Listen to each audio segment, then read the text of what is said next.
Olá, olá! Seja muito bem-vindo, muito bem-vinda ao nosso projeto de dicas para o concurso da DAS. Eu sou a professora de administração aqui do CDF Concurso, professora Grace Goulart, e vou dar uma dica para você de administração pública, tá bom? A dica vale para quem vai concorrer aí ao cargo de nível médio e para quem vai concorrer aos cargos de nível superior também, tá bom, gente? O que eu vou falar para hoje, gente, é importante, eu acho importante, porque é assim, porque está relacionado aos modelos de administração pública, mais especificamente ao modelo gerencialista, que é algo que você precisa saber, né? Que está muito claro lá no seu edital que você precisa conhecer a respeito dos modelos de administração pública, das reformas da administração pública e características aí do modelo gerencial. Isso aqui vai entrar no modelo gerencial, ok? Surge, né, no contexto do gerencialismo, que eu vou falar na aula de hoje, na dica de hoje. Então é importante e também, gente, porque tem um item específico no seu edital, tá? Eu vou falar um pouquinho para você sobre o ES e sobre o CIP. Qual que é a dica de hoje, então? Como é uma dica, eu vou focar no que é essencial, o que caracteriza o ES, o que caracteriza o CIP, quais as diferenças entre elas, o que é essencial sobre esses dois tipos aí de contratualização, né, com o serviço público, com a administração pública, que você precisa saber, tá bom? Vamos lá comigo, então? Bom, gente, então a gente vai falar de OS e OCIP, principais diferenças, algumas semelhanças, tudo bem?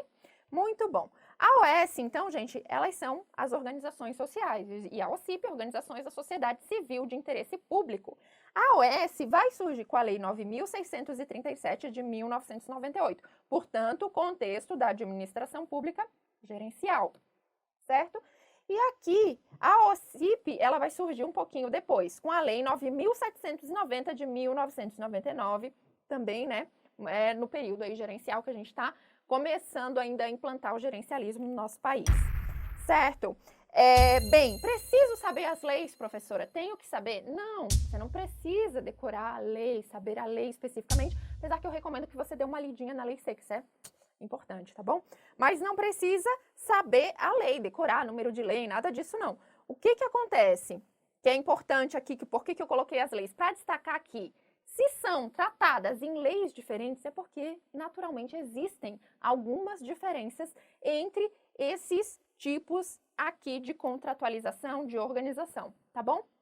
Muito bem, mas existem semelhanças também, tá bom? Como eu já falei, elas surgiram no contexto da reforma gerencial, quando, né, se pretendia a publicização. E o que é a publicização? A publicização é a transferência, né, de serviços do Estado para entidades privadas, como essas, OS e OCIP, que vão prestar serviços que eram prestados pelo Estado, ok? Mas que vão continuar sendo de responsabilidade do Estado, tá bom? Mas a OS e a OCIP, elas vão contribuir com o Estado na prestação desses serviços de interesse social, ou até alguns órgãos deixaram de existir, né, nesse contexto da publicização, na intenção de transferir para outras entidades que deveriam prestar esses serviços de interesse social, tá bom? Muito bem, então são entidades privadas, tá bom? São entidades privadas que vão formar lá um contrato que se aproxima mais até da ideia de um convênio, né? Porque um contrato, quando a gente pensa no contrato, o contrato normalmente as partes têm interesses divergentes, né? Uma quer ganhar por prestar aquele serviço, a outra quer aquele serviço prestado e bem feito e bem executado, e aqui os interesses são comuns, tá bom? Elas têm interesse em prestar, essas entidades têm interesse em prestar esses serviços de interesse público, de interesse social, e isso também é do interesse do Estado que essas organizações façam isso, tá bom? Bom, então são entidades privadas que prestam serviço de interesse social com estabelecimento de metas. Sim, porque, como eu falei para vocês, é firmado entre essas organizações privadas, tá? Entre essas organizações privadas e o Estado uma espécie de contrato. E nesse contrato são estabelecidos objetivos e metas com as quais essas organizações têm que cumprir. E isso vale tanto para o OS quanto para o CIP, tá bom? Muito bem, o que mais aqui?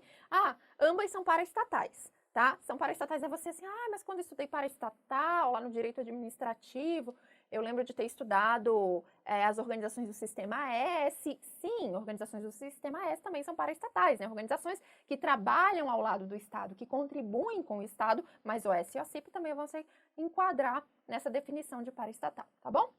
Muito bem. Bom, gente, a OS, tá? Ela vai firmar aqui um contrato de gestão com o Estado. tá bom? Esse é o nome do instrumento utilizado no caso de OS. Já no caso da OCIP, a OCIP também vai firmar um contrato com o poder público, só que esse instrumento não é chamado de contrato de gestão. Aqui na OCIP, a gente tem o termo de parceria.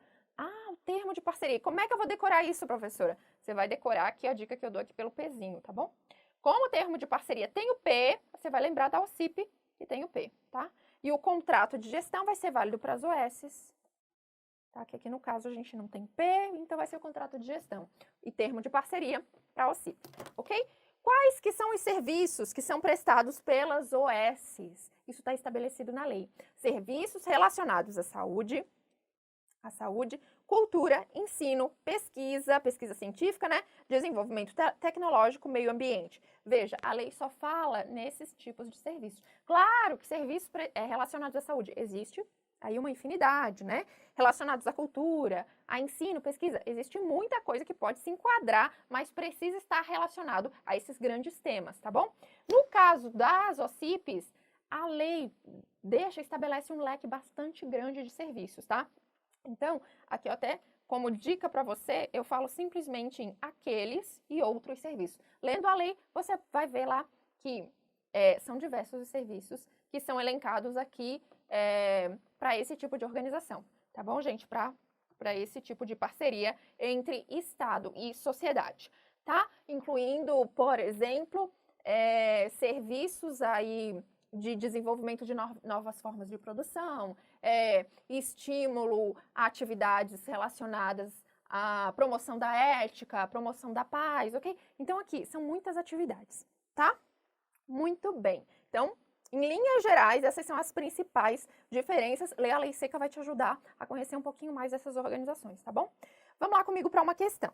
A partir da reforma administrativa e da ideia de um Estado mínimo em que a atuação do poder público está restrita às áreas onde sua presença é indispensável, foram criadas entidades e regulamentaram-se institutos com o propósito de possibilitar e incentivar a prestação de serviços de interesse da coletividade por pessoas privadas. Não integrantes da administração pública, importante, tá, gente? Eles não integram a administração pública. Quando você estuda administração pública, você estuda lá que tem administração direta, administração indireta. As paraestatais, você talvez já saiba, né, não integram nem a administração pública direta, nem a administração pública indireta, tá bom? São entidades privadas que vão firmar aí uma parceria com o Estado.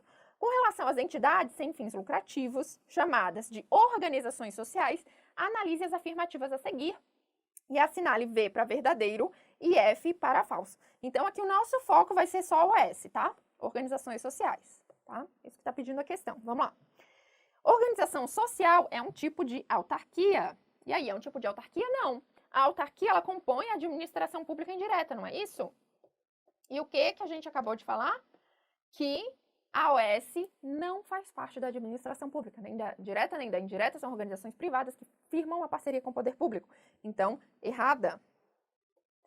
2. O título de organização social é conferido de maneira irreversível, gente. É conferido de maneira irreversível esse título para a entidade privada? Não. Primeiro que, por ser um contrato, né, que se aproxima mais de um convênio, enfim, mas aí já vai ter um prazo que vai ser estabelecido. De qualquer forma, além disso, a gente viu que nesse contrato, né, no contrato de gestão, são estabelecidos objetivos e metas com as quais a organização social precisa se preocupar, a organização social precisa cumprir essas metas, né?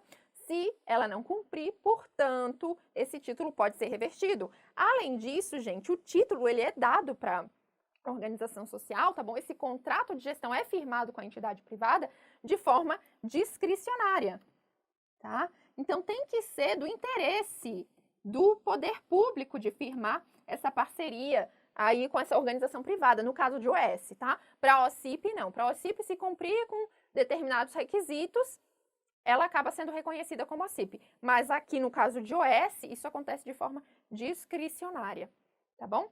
Então, precisa realmente do interesse do Estado, tá bom? Muito bem. Número 3, organização social é uma pessoa jurídica de direito privado, integrante da administração pública. É uma pessoa jurídica de direito privado? Perfeito. Integrante da administração pública? Não, já falamos sobre isso. Não integra nem a administração pública direta nem indireta, trata-se de uma paraestatal, né? Observada a ordem apresentada, as afirmativas são, respectivamente, todas são falsas, então a letra B é a nossa resposta. Espero que a dica de hoje tenha te ajudado. Eu acho bacana dar uma lida na lei seca, super recomendo. Acho que o assunto vai ficar mais claro ainda para você, tá bom? Beijo para você, até a próxima. Tchau!